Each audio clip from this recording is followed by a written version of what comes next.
निराकार सर्वव्यापक चेतन परमेश्वर का मुख्य नाम ओम है और ओम का अर्थ महर्षि दयानंद जी ने सर्वरक्षक किया है। परमेश्वर सबकी रक्षा करता है, जड़ जगत की भी रक्षा करता है और चेतन जगत की भी रक्षा करता है। इसको हम समझने का प्रयास करेंगे। चेतन जगत में अनेक प्राणी होते हैं, तो परमेश्वर ने उन प्राणियों को भिन्न भिन्न विशेषताएं दी हैं जिससे कि वो अपनी रक्षा करने में सक्षम होते हैं। जैसे छिपकली के विषय में बताया जाता है कि छिपकली को जब अपने शत्रु का पता लगता है तो उसके शरीर से ऐसे रसायन छूटते हैं जिससे उसकी पूंछ अलग हो जाती है और छिपकली भाग जाती है। शत्रु पूंछ को छिपकली मानकर खा जाता है और इसी के आधार पर कुछ ऐसे लड़ाकू विमान भी बनाए गए हैं कि जब वे शत्रु से घिरे होते हैं तो वे एक छोटा सा विमान छोड़ देते हैं, गिरा देते हैं और खुद चकमा देकर निकल जाते हैं। शत्रु यह समझता है कि विमान गिर गया। तो ये जो टेक्निक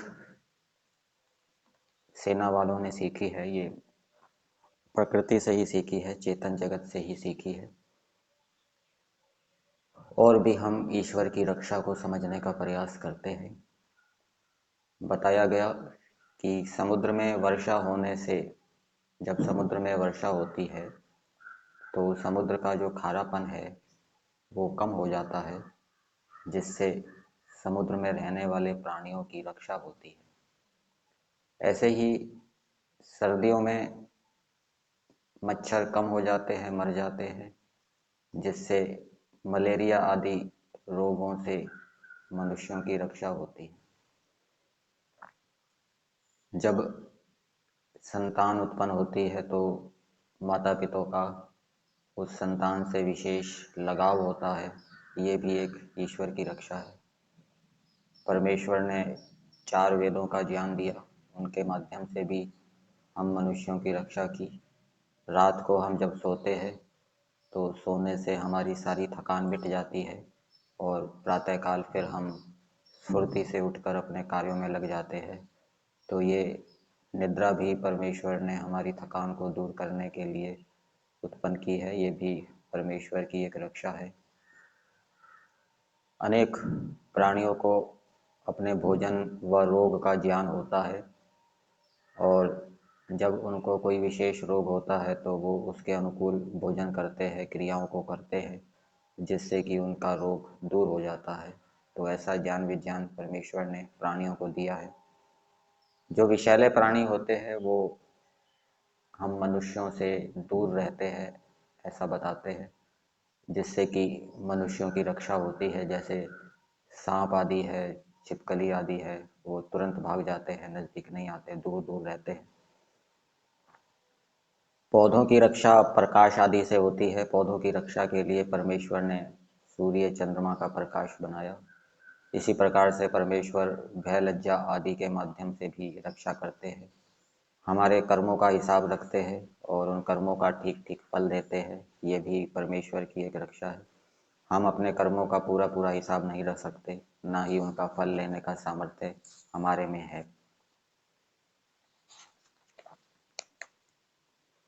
अनेक प्राणियों को परमेश्वर ने अनेक साधन दिए हैं जिनके माध्यम से वो अपनी रक्षा करते हैं।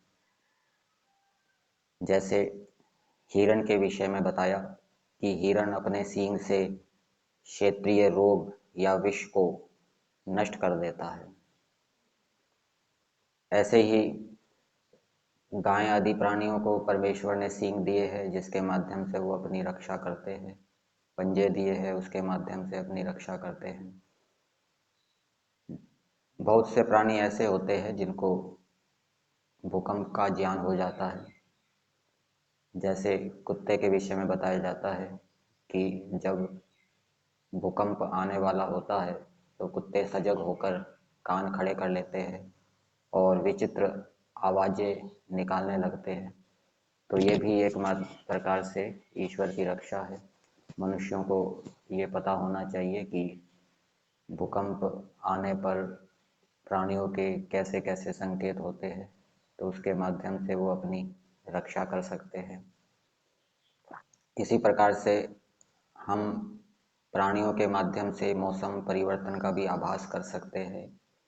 चींटी से लेकर हाथी तक पक्षी आदि भी ऋतु परिवर्तन का आभास दे देते हैं। तो इनकी चेष्टाओं को देखकर हम जान सकते हैं कि ऋतु परिवर्तन हो रहा है, और उसके माध्यम से हम खान पान में ध्यान रखकर, आहार विहार में ध्यान रखते हुए अपनी रक्षा कर सकते हैं। कुत्ते के अंदर अनेक विशेषताएं परमेश्वर ने रखी है। कुत्ते के विषय में बताया कि कुत्ते की मित्रता, वो मित्र हो जाता है, अपने स्वामी से प्यार करता है, उसके अंदर स्वामी भक्ति होती है, वो अपने स्वामी के लिए प्राणों का त्याग भी कर देता है। उसके अंदर विशेष पहचानने की, सूंघने की शक्ति होती है। तो इन विशेषताओं को जानकर हम अनेक प्रकार के प्रयोजनों को अपना सिद्ध कर सकते हैं।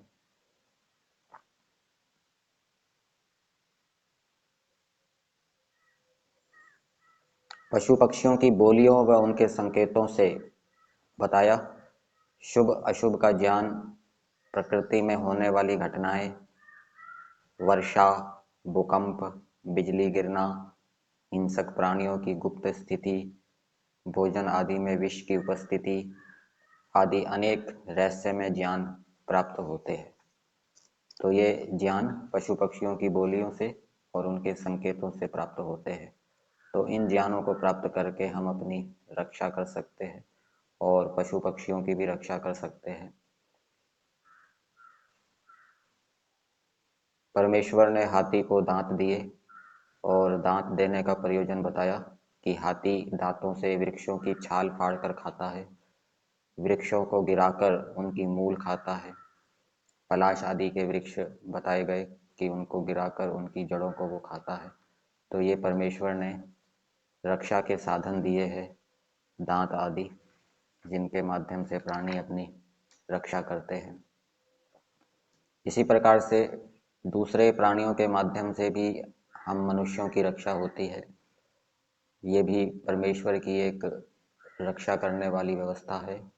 गाय भैंस आदि दूध देकर हमारी रक्षा करते हैं, भेड़ बकरी ऊन देकर हमारी रक्षा करते हैं, बैल घोड़े गधे सवारी आदि के माध्यम से हमारी रक्षा करते हैं, कुत्ते चौकीदारी का काम करके हमारी रक्षा करते हैं, शेर व्याघ्र श्रृगाल बिल्ली गीदड़ आदि ये मृतक प्राणियों को का मांस खाकर सफाई करके हमारी रक्षा करते हैं। यदि ये ना हो तो मृतकों की दुर्गंध से मनुष्यों का जीवन कठिन हो जाए। सूअर मुर्गा चील कौवे आदि व चींटियां मल व सड़े मांस को खाकर पृथ्वी को पवित्र बनाते हैं। इसी प्रकार बताया मछलियां व अन्य जल जंतु पानी को स्वच्छ कर मनुष्य का उपकार करते हैं। मनुष्य फिर उस पानी का प्रयोग कर सकते हैं, अपने प्रयोजन सिद्ध कर सकते हैं। यदि जल जंतु ना हो तो पानी मलिनता के कारण इतना स्थूल हो जाए कि सूर्य ताप से तप्त ना हो, वह बादल ही ना बने। वायु में जो उड़ने वाले पक्षी और कृमि हैं, वो वायु के अंदर जो मल है उसको खा जाते हैं और उसको शुद्ध करते हैं। सर्प बिच्छू आदि जल स्थान व वायु के विष को खाकर संसार को विषहीन कर रहे हैं। तो ये परमेश्वर की रक्षाएं हैं, इनके माध्यम से परमेश्वर जगत की रक्षा कर रहे हैं। अनेक प्राणियों की चेष्टाओं से मनुष्यों को शिक्षा मिलती है और वो अपनी रक्षा करते हैं। जैसे एक चिड़िया के विषय में बताया जाता है कि लड़ाकू विमान के आकार की चिड़िया ने 11 दिन में 12,000 किलोमीटर उड़कर वर्ल्ड रिकॉर्ड बनाया। इस दौरान उसने कुछ नहीं खाया, 11 दिन तक वो उड़ी और उसने कुछ नहीं खाया। उड़ने से पहले 2 महीने तक कीड़े व रोटी खाई। तो ऐसा सामर्थ्य परमेश्वर ने इन प्राणियों को दिया है। और चिड़ियाओं के आकार प्रकार को देखकर भी विमान आदि बनाए जाते हैं, लड़ाकू विमान भी जो बनाए जाते हैं, और उनका जो आक्रमण करने का प्रकार है वो भी प्राणियों से सीखा जाता है।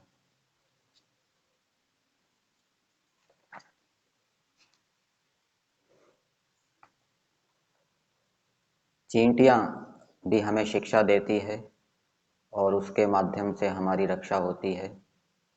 चींटियां अथक परिश्रम करती हैं और बताया कि वो सामूहिक स्तर पर कार्य करती है। चींटियां संगठित रूप में रहती है, इनके समूह बड़े भी होते हैं, छोटे भी। हमारी ही तरह ये छोटी छोटी बस्तियां बनाकर रहती है। एक समूह में राजा व रानी होते हैं।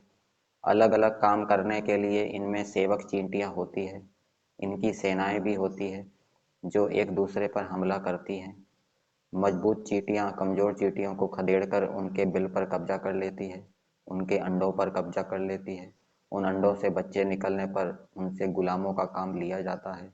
राजा राज्य कार्य चलाता है व रानी गुलाम चींटियों से तरह तरह के काम लेती है। चींटियों में एक विशेषता ये होती है कि ये हार तो कभी मानती ही नहीं। बार बार गिरकर भी ऊंचाई पर चढ़ना इनकी प्रवृत्ति होती है। अनुशासित रहना इनका ईश्वर प्रदत्त गुण है। एक नन्ही सी चींटी यदि हाथी की सूंड में घुस जाए तो उसे बेदम करके ही मानती है। मिलकर रहना, संगठित रहना, अथक परिश्रम करना, ये अनेक विशेषताएं हैं जो कि हम इनसे सीखकर अपनी रक्षा कर सकते हैं। इसी प्रकार से बताया कि गाय व मोर को भी भूकंप का पता लग जाता है। जब भूकंप आने वाला होता है तो गाय रस्सी तोड़ाने का प्रयास करती है कि मुझे बचाओ। परमेश्वर ने हमें ये मानव शरीर दिया और इस शरीर को देखकर भी हम परमेश्वर की रक्षा व्यवस्था को समझ सकते हैं। नाक के विषय में बताया कि जो नाक है वो अंदर जाने वाली हवा को वातानुकूलित कर देता है। मतलब कि नाक उस वायु को जो कि शरीर के अंदर जाती है, शरीर के तापमान के अनुकूल कर देती है और शुद्ध भी कर देती है। ये भी परमेश्वर की एक रक्षा व्यवस्था है, नहीं तो उससे हमारे शरीर की हानि हो जाए यदि नाक वातानुकूलित ना हो। फिर जब संतान का जन्म होता है तो